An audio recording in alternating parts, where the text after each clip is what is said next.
Hello, this is Chala Dincoy, CEO and founder of The Repositioning Expert. I'm here with another edition of my podcast, Naked Marketing, where we talk about our honest mistakes, honest marketing mistakes. I have here my next guest, Nathan Stuck. Welcome, Nathan. Thank you so much. Great to be here. Glad to have you. I can see that you're a man of many interests behind you there.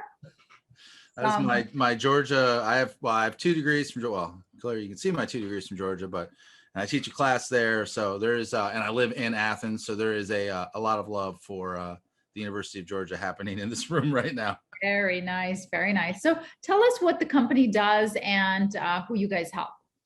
Yeah. So we are a Salesforce and MuleSoft partner. So we've been around a little over 7 years. I think our 7th birthday was July. So, and we literally, I'd say we have some verticals that we do more business than others in, but for the most part, we're anybody implementing Salesforce, that's getting those licenses and needs kind of the expert, because out of the box, it's kind of, what do I do with this? And so we're the partner that comes in and goes, okay, let's talk about your business. Let's talk about your needs. Let's talk about what you're trying to accomplish and kind of marrying the technology and the actual business process to make it work. And then obviously customizing the technology, building reports, building automation. And then we can do really complicated things too, where we're, pulling in other, legacy softwares and integrating things and making them all talk to each other. And so, yeah, I work with a lot of really smart people. That's good. Now, who's the avatar? What's the size? The size of the company, or the size of your target client? As we've grown, it's evolved. It was originally, I would say at the beginning, you're taking business, and you're also, because it's a very partner heavy channel, you're proving your worth to Salesforce. You're proving that you can get the job done. So they kind of like, let's see if if these guys know what they're doing.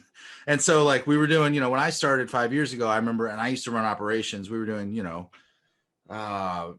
40, 50, 60 hour little smart starts. Hey, they got something. We're going to build some reports. We're going to pull in their data and we're done. And now we do a lot more of the medium to larger size businesses where we're doing a,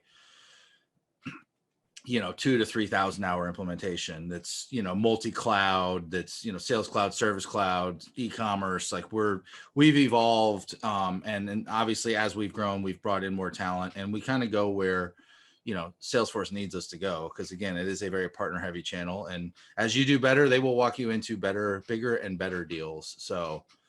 Gotcha. So do you, and this is a marketing show, so this is perfect to ask, does Salesforce hand you the clients or introduce you? It's a mix. It's a little bit of both. We have some pure hunters that are on our team. And then we also have, we do have the partner channel where we have built relationships with some of their account executives, and they go, because at the end of the day, for them, there's a CLV formula going into it too, that if I'm going in and I've just, finally gotten somebody to, spend however much on Salesforce licenses and make this huge investment, and I see a roadmap to get them to purchase additional clouds as our relationship grows, I need this first implementation to go really well. So once, you deliver for an AE on some of their big accounts, and then you can help them also then sell the next product and really get in and go, okay, we can help build that relationship for the Salesforce AE. So once you do that and you prove your mettle, they tend to really like you and tend to try to, again, it's their quota, it's their, it's their numbers as well, that, if we do a good job, they're going to do a good job. So, and then we've focused a lot more this year also though on doing some more hunting versus just pure gathering. And, and then obviously then you get into a lot of, once we get them, it is important to keep them as clients and be their partner for, phase 2 and phase 3 and everything that comes after it. Because obviously we all know it's a lot easier to retain a customer than it is to go get a new one. So what are some of the ways they're hunting? Obviously visibility and podcast. Here you are. That's one. Yeah. A lot of them are, they're building more relationships with more of the AEs and kind of getting out into the partner network. But then, we're also leveraging some of our beyond just like, the traditional cold call, it's, we've partnered with the University of Georgia to put on a digital transformation symposium, where we're bringing in, director and above level, attendees who, want to take a 6-week course on everything you need to know about kind of a proper digital transformation. We're a B Corp. We talk about that a lot. I don't want to say it differentiates us in the marketplace, but we're very, very focused on, there's 5 tenets of being a B Corp, of actually certifying. So we're very focused on worker satisfaction. We believe happy workers, engaged workers are going to do more, going to do better, going to go above and beyond, and going to help us retain clients. Corporate governance is another section. So we're very transparent in everything we do. Environmental impact, community impact. We're out in the community a lot. I teach a class at the University of Georgia on sustainability.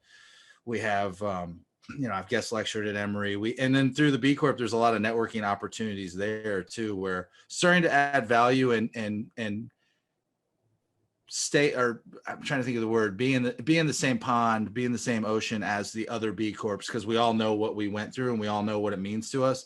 So we have a newer sales account executive out in Colorado, and he's joined the board of Be Local Colorado. We have another one up in DC who's gotten involved with the organization up there. Separating ourselves and, thought pieces, thought leadership. We usually have a couple of people speak at Dreamforce every year. So really positioning ourselves as leaders, but not just in the technology space, but leaders in the, good corporate citizenship space as well. The statistics for B2B sales post-COVID indicate that the sales rep is dead, because I think something like 70% of B2B buyers still want to do business online, whether it's purchasing or talking or whatever it is. So how has that affected you guys, if at all? It's funny because I did sales for 3 years, and I thought I was way ahead of the curve back in the day when this is another lifetime of mine. And I was using LinkedIn in like 2009 to book meetings and everything. And now it's like, that's my entire inbox. It's just sometimes just really bad pitches or things that I would have no interest or need for given my role. But I think for us, it's just been being more innovative, thinking outside of the, my old job was, I had the little call sheet, 35 calls a day, boom, boom, boom, C-suite calls, and you get hung up on and you book one meeting.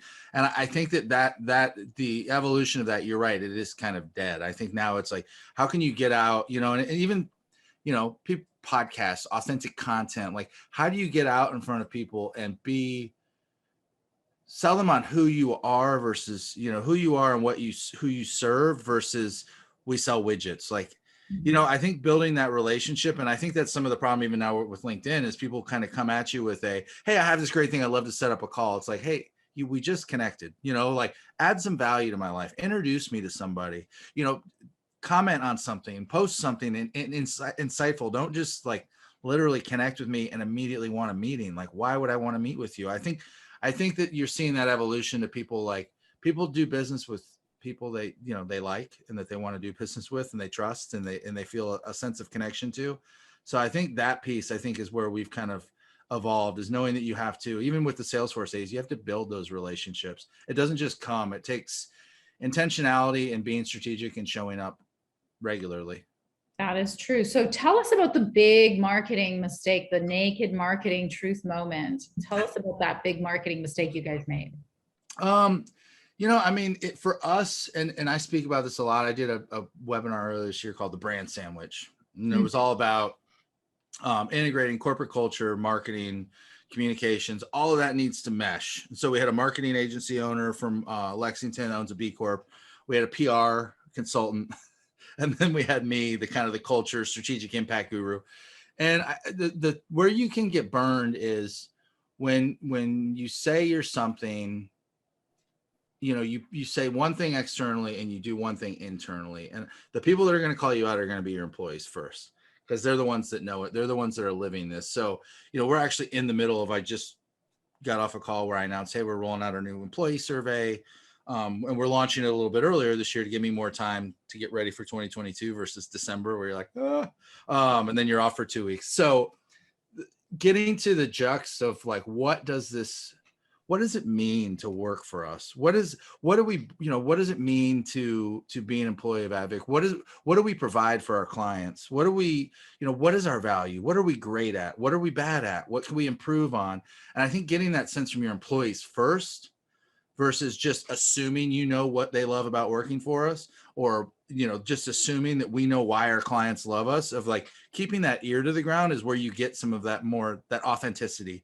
And then and you think about that from not only a sales perspective, it all comes back to sales, but recruitment and retention, like we need to recruit people. We're in a market that is incredibly difficult to hire in, and there's just more jobs than there are certified Salesforce professionals. So to be able to recruit, it's like, let's figure out why our employees like working for us, and then use that as our marketing content for our recruiting team. And then same thing with our clients, keeping our ear to the ground. We have this huge customer excellence team. It's like constantly having that feedback, building those relationships with customers that can get you actual like truth and honesty and transparent and candid feedback of like, this is what our clients are valuing. Because then I think there's that weird overlap of like culture, marketing, and HR recruiting, where you're trying to figure out like that little sweet middle spot of how do we do this in a way that is authentic to what people are hearing, and then also authentic to what it is we want to be as a company. And then if there is a gap, just close it, figure out what you need to do to fix it. That makes sense, Nathan. So tell us how we can reach you. Yeah. So I'm on, Nathan.stuck@advic. We actually, because it's at Victoriam Solutions, I won't make you spell Victoriam because everybody wanted to put a U in it. And then other people wanted to go old, Great Britain in the 15th, ad Victorian. So we're like, you know what, we're going to buy the domain advic.com. So it's now just advic.com. I'm Nathan.stuck@advic.com. And then I'm on LinkedIn at linkedin.com/Nathan A. Stuck. That's amazing. Well, thank you so much for being a guest. Yeah, thank you for having me. It's always exciting to talk a little B Corp, talk a little ad Victoriam, and talk a little Salesforce.